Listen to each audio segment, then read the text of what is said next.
Ya, apa kabar Indonesia Malam atau kembali di Apa Kabar Indonesia Malam pemirsa, dan sekarang saya akan bertanya kepada Kang Maman di sini.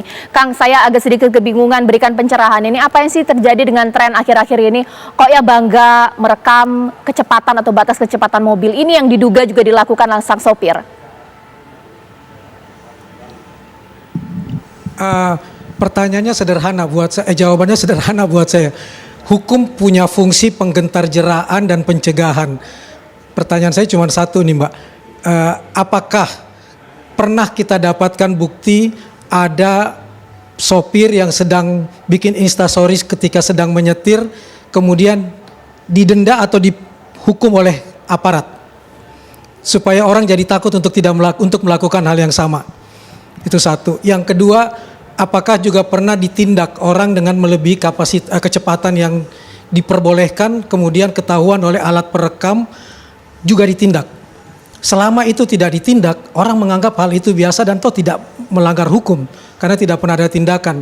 Kita butuh toladan-toladan, kita butuh bukti-bukti yang membuat orang kemudian jadi takut untuk melakukan hal yang sama. Di kita nggak kelihatan. Bahkan dari awal saya mengikuti pembicaraan ini, menariknya justru media sosial bisa dijadikan alat bukti. Loh, apakah di tempat-tempat kayak di jalan tol tidak ada ya alat perekam kecepatannya? Sehingga media sosial menjadi andalan untuk jadikan alat bukti misalnya. Ini juga pembelajaran buat kita dan masukan buat kita. Itu persoalan yang pertama. Persoalan yang kedua, di era di mana konten menjadi raja dan kemudian viral itu menjadi tujuan para netizen misalnya, hal ini akan selalu berulang. Orang tidak lagi menganggap soal etikanya, tapi yang penting bagaimana viral, bagaimana mendapatkan likes, bagaimana mendapatkan subscribe, karena itu menghasilkan uang. Kalau ini tidak dijaga dan kemudian etika berdigital tidak diterapkan, kita akan menghadapi hal-hal yang sama terus-menerus. Oke, ditahan dulu Kang Maman, memang sosial media ini memabukkan tapi justru menjadi ancaman maut buat kita. Karena saat ini saya sudah tersambung dengan Mas Tom Fawa yang merupakan pengusaha asal Surabaya, Tom Lee Wafa, dan juga merupakan rekan dari Vanessa Angel. Mas Tom? Ya, halo. Ya, selamat malam. Ya, Mas Tom. Selamat malam. Pasti di tengah proses mengurus dan juga mendampingi proses dari meninggalnya Vanessa Angel ini sulit, tapi bolehlah saya minta waktunya untuk berbincang di sini. Bisa diceritakan kembali Mas Tom, sebenarnya Vanessa Angel ke Surabaya itu Mas Tom tahu ya tujuannya untuk berbisnis ya, kalau tidak salah juga ada kaitan dengan Mas Tom, begitu kan? Jadi gini, saya mendengar untuk peristiwa, dengar? Ya, terdengar. Boleh kembali dilanjutkan, terdengar dengan jelas? Saya mendengar peristiwa itu sekitar jam 1:30 ya mungkin ya. Itu dari istri saya.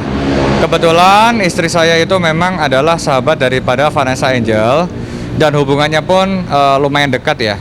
Jadi kalau kita berbicara tentang Mbak Vanessa ini, karena memang beliau ini orang yang baik, Mbak, banyak sekali rekan-rekan yang ada di Jawa Timur. Kerjasama beliau pun banyak sekali ada di Jawa Timur. Jadi kebetulan memang karena memang banyaknya aktivitas dan segala macam hal ya kan, kita seringkali juga ketemu di Bali, di Surabaya, dan kebetulan memang 2 hari kemarin tepatnya itu memang beliau merencanakan untuk kesini. Namun karena memang kalau saya pribadi, secara pribadi memang nggak terlalu dekat ya sama Mbak Vanessa, tapi kalau sama Bibi saya memang lumayan dekat. Tapi memang terus terang saya tidak ada sama sekali informasi di mana mengatakan bahwasannya beliau akan ke sini. Jadi seperti itu.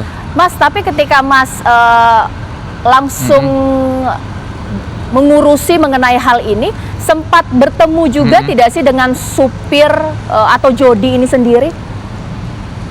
Jadi gini, pada waktu kejadian itu Jody menghubungin banyak orang termasuk istri saya. Pada waktu itu istri saya keadaannya masih di salon ya, waktu itu saya ingat benar. Kita nggak seperti biasa, saya ngantor biasa. Kemudian saya ditelepon istri saya nangis, kan saya bingung juga. Langsung akhirnya saya nggak pakai lama. Kebetulan saya memang dibantu dari teman-teman Polda Jatim ya. Akhirnya dari teman-teman Polda Jatim itu kemudian meng-cross-check kebenaran informasi tersebut. Nggak perlu waktu lama, segala macam sudah ditemukan dari Kasat PJR-nya sendiri sudah menginfokan, dan akhirnya dari situlah kemudian kita tahu lokasi persis di mana kejadian perkara itu berlangsung.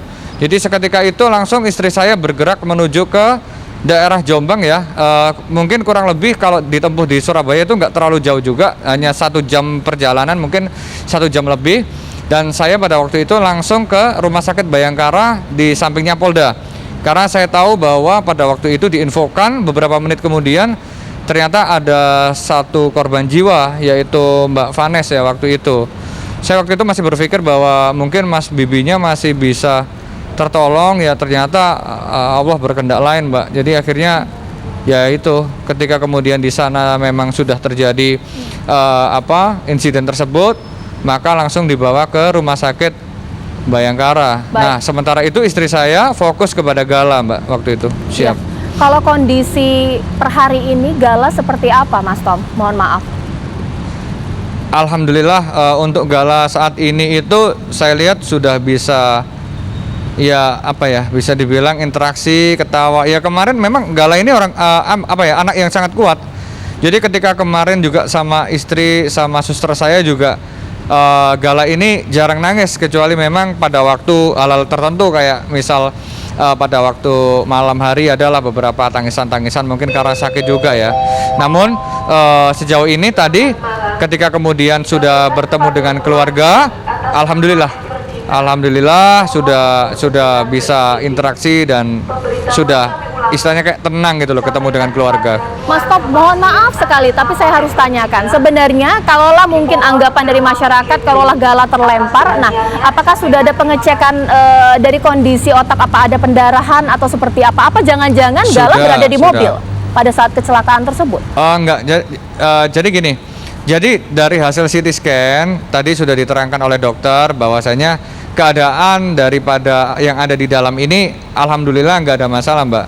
Tapi memang ada benturan yang cukup keras di bagian ini ya, mata Gala ya. Kalau nggak salah di sebelah, mohon maaf kalau nggak sebelah kanan, saya agak lupa ya.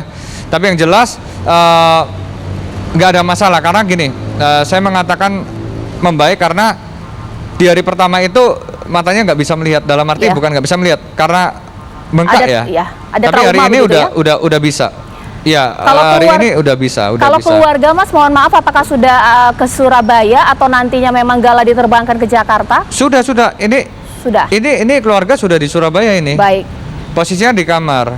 Makanya karena saya tadi ketemu dengan 2 keluarga ya dari adik-adik Mas Bibi ini, saya udah ngomong tadi kan apakah berkenan untuk diwawancara, tapi ternyata beliau masih belum berkenan karena masih mungkin tadi peluk-pelukan sama Gala segala macam, dan saya kira ya sudah lah. Berarti mau nggak mau saya harus mewakili di depan. Baik, Mas Tom, terima kasih banyak pasti saya ucapkan sudah meluangkan waktu di Apa Kabar Indonesia Malam. Informasi ini begitu berharga, terima kasih. Dan mudah-mudahan selalu diberikan kesehatan untuk membantu keluarga Mbak Vanessa, almarhumah pasti di sini. Terima kasih Mas Tom. Dan pemirsa, sesaat lagi saya akan bertanya kepada mulai dari Pak Budianto berdasarkan pengalaman beliau di Gakum atau juga kepada Dirlantas sendiri, sebenarnya bukti dari Instastory ini apakah kuat, karena sebentar, bisa diperdebatkan apakah itu benar real time atau mungkin postingan beberapa jam sebelumnya tidak ada hubungan dengan kecelakaan. Seperti apa? Sesaat lagi di Apa Kabar Indonesia Malam.